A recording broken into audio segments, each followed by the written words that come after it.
आता वर्षाच्या नंतर म्हणजे माघ शुद्ध पंचमीला माऊलीचा जन्म झाला आणि जन्म झाल्यानंतरच लक्षात घ्या, माऊलीचा जन्म झाला माघ शुद्ध पंचमी दुपारी 12:10 वेळामध्ये माऊलीचा जन्म झाल्यानंतर लहानपणीपासूनच माऊली वाढत वाढत चालले.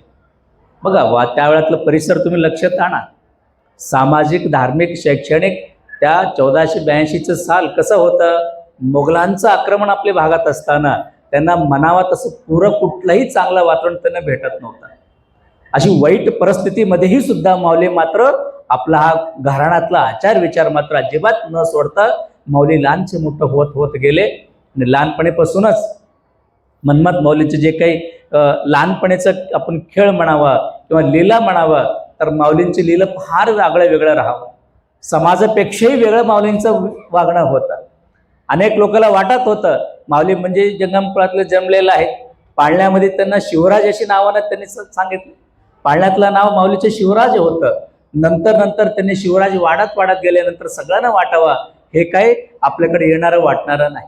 कारण पहा, आपण म्हणतो ना पाळण्यामध्येच दिसतो म्हणून सर्व काय, म्हणजे पुढं भविष्य काय असतं तर पाळण्याच्या बाळाला पाहिल्यानंतरच लक्षात येतो. तसं माऊलीने मात्र लहानपणीपासूनच एक वेगळ्या पद्धतीनं समाज, संसार ह्याच्या पलीकडे त्यांनी वावरायचे प्रयत्न करत होते.